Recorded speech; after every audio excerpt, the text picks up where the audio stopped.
Hello KBFCയുടെ പുതിയൊരു വീഡിയോയിലേക്ക് ഏവർക്കും സ്വാഗതം. കേരള ബ്ലാസ്റ്റേഴ്സുമായി ബന്ധപ്പെട്ടുള്ള വളരെ പ്രധാനപ്പെട്ട റിപ്പോർട്ടുകൾ മാത്രമാണ് നമ്മൾ ഈ ഒരു വീഡിയോയിൽ നോക്കാൻ പോകുന്നത്. കേരള ബ്ലാസ്റ്റേഴ്സിന്റെ മജീഷ്യൻ അഡ്രിയാൻ ലൂണ ബ്ലാസ്റ്റേഴ്സുമായി കരാർ പുതുക്കിയിരിക്കുകയാണ്. മാത്രമല്ല ISLലെ വമ്പൻ ടീമുകളുടെ കരാർ വാഗ്ദാനങ്ങളെല്ലാം തട്ടിക്കളഞ്ഞുകൊണ്ടാണ് ലൂണ ബ്ലാസ്റ്റേഴ്സുമായി കരാർ പുതുക്കിയതെന്ന രീതിയിലും റിപ്പോർട്ടുകളും വരുന്നുണ്ട്. മാത്രമല്ല ബ്ലാസ്റ്റേഴ്സിന്റെ പുതിയ പരിശീലകനെ കണ്ടെത്തി കഴിഞ്ഞുവെന്നും ബ്ലാസ്റ്റേഴ്സ് മാനേജ്മെന്റ് അവരുടെ പുതിയ പരിശീലകന്റെ ഔദ്യോഗിക പ്രഖ്യാപനം എന്ന് നടത്തുമെന്നതിന് വളരെ വ്യക്തമായ റിപ്പോർട്ടും ഇപ്പോൾ പുറത്തേക്ക് വന്നിട്ടുണ്ട്. ഏതായാലും എല്ലാ കാര്യങ്ങളും നമുക്ക് വിശദമായി നോക്കി വരാം. അതിനു മുൻപ് ചാനൽ ഇതുവരെ സബ്സ്ക്രൈബ് ചെയ്യാത്തവരാണെങ്കിൽ ഒന്ന് സബ്സ്ക്രൈബ് ചെയ്ത് വെക്കാൻ മറക്കരുത്.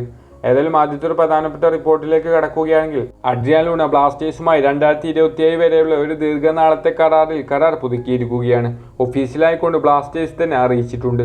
മാത്രമല്ല അഡ്രിയാൻ ലൂണയ്ക്ക് മറ്റു ISL ടീമുകളിൽ നിന്നുള്ള ഓഫറുകളുണ്ടെന്ന രീതിയിൽ മുൻപ് തന്നെ റിപ്പോർട്ടുകൾ പുറത്തേക്ക് വന്നിട്ടുണ്ടായിരുന്നു. എന്നാൽ ഇനിയൊന്നും അതിനോ യാതൊരു വിധത്തിലുള്ള പ്രസക്തിയൊന്നുമില്ലെങ്കിൽ പോലും ബ്ലാസ്റ്റേഴ്സ് നൽകിയ ഓഫറിനെക്കാട്ടിലും മികച്ച ഓഫറുകൾ മറ്റു ISL ടീമുകൾ നൽകിക്കൊണ്ട് ലൂണയെ സ്വന്തമാക്കാൻ ശ്രമിച്ചപ്പോൾ ആ മികച്ച ഓഫറുകളെല്ലാം തട്ടി മാറ്റിക്കൊണ്ടാണ് ലൂണ ബ്ലാസ്റ്റേഴ്സുമായി കരാർ പുതുക്കിയതെന്ന രീതിയിലാണ് റിപ്പോർട്ടുകൾ പുറത്തേക്ക് വരുന്നത്.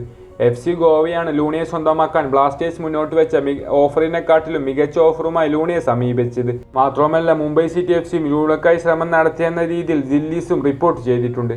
ഏതായാലും ലൂണ ഇനി 3 വർഷം ബ്ലാസ്റ്റേഴ്സിൽ സേഫാണ്. അതുപോലെ തന്നെ ലൂണയുടെ കരാർ പുതുക്കിയ പോസ്റ്റ് ബ്ലാസ്റ്റേഴ്സ് ഒഫീഷ്യലായി പങ്കുവച്ചപ്പോൾ അതിന്റെ സന്തോഷം അറിയിച്ചുകൊണ്ട് ബ്ലാസ്റ്റേഴ്സ് മുൻ താരവും ബ്ലാസ്റ്റേഴ്സ് ആരാധകരുടെ പ്രിയ താരവുമൊക്കെയായ ആൽവരോ വാസ്കസ് രംഗത്ത് വന്നിട്ടുമുണ്ട്. അതുപോലെ തന്നെ ഇനി മറ്റൊരു പ്രധാനപ്പെട്ട റിപ്പോർട്ടിലേക്ക് കിടക്കുകയാണെങ്കിൽ ബ്ലാസ്റ്റേഴ്സ് ആരാധകരെല്ലാവരും ഉറ്റുനോക്കുന്നത് ബ്ലാസ്റ്റേഴ്സിന്റെ പുതിയ പരിശീലകൻ ആരായിരിക്കും എന്ന് തന്നെയാണ്. ഏതായാലും എന്നാകും ബ്ലാസ്റ്റേഴ്സ് ഇത് സംബന്ധമായി ഒഫീഷ്യൽ പ്രഖ്യാപനമായി അറിയിക്കുക എന്നതിനൊക്കെ വളരെ വ്യക്തമായ റിപ്പോർട്ട് ഗോൾ ഇന്ത്യ എന്ന് പുറത്തേക്ക് വിട്ടിട്ടുള്ള ലേഖനത്തിൽ ചൂണ്ടിക്കാണിച്ചിട്ടുണ്ട്. റിപ്പോർട്ടിൽ പറയുന്നത് ഇപ്രകാരമാണ്: കേരള ബ്ലാസ്റ്റേഴ്സ് അവരുടെ പുതിയ പരിശീലകനെ കണ്ടെത്തി കഴിഞ്ഞു.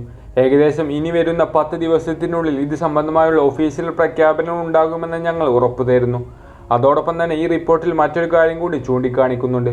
ബ്ലാസ്റ്റേഴ്സ് ആരാധകർക്കിടയിൽ ഇപ്പോൾ ഒരാഴ്ചത്തോളമായി സ്കോട്ടിഷ് പരിശീലകനായ നിക് മോണ്ടമോഗിൽ എന്നൊരു പരിശീലകൻ ബ്ലാസ്റ്റേഴ്സിലേക്ക് എത്തുമെന്നും അദ്ദേഹം ബ്ലാസ്റ്റേഴ്സിന്റെ സോഷ്യൽ മീഡിയ പ്ലാറ്റ്ഫോമൊക്കെ ഫോളോ ചെയ്യുന്നുണ്ടെന്ന രീതിയിൽ ഒരുപാട് റൂമറുകൾ പ്രചരിക്കുന്നുണ്ട്.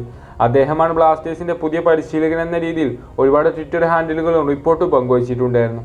ഏതായാലും ഗോൾ ഇന്ത്യ ഈ റിപ്പോർട്ടിൽ പറയുന്നത് അദ്ദേഹമല്ല ബ്ലാസ്റ്റേഴ്സിന്റെ പുതിയ പരിശീലകനെന്ന് ഞങ്ങൾ ഉറപ്പു തരുന്നു എന്നും ഏകദേശം ഇനി വരുന്ന 10 ദിവസത്തിനുള്ളിൽ ബ്ലാസ്റ്റേഴ്സിന്റെ പുതിയ പരിശീലകന്റെ അനൗൺസ്മെന്റ് ഉണ്ടാകുമെന്ന് പറഞ്ഞുകൊണ്ടാണ് ഈ റിപ്പോർട്ട് അവസാനിക്കുന്നത്.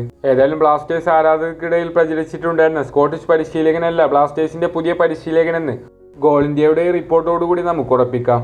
ഏതായാലും വീഡിയോ അവസാനിപ്പിക്കുകയാണ്. നിങ്ങളുടെ അഭിപ്രായങ്ങളൊക്കെ തീർച്ചയായും കമന്റായി അറിയിക്കുക. ചാനൽ ഇഷ്ടപ്പെടുകയാണെങ്കിൽ സബ്സ്ക്രൈബ് ചെയ്ത് വെക്കാനും മറക്കരുത്. മറ്റൊരു വീഡിയോയുമായി നമുക്ക് വീണ്ടും കാണാം.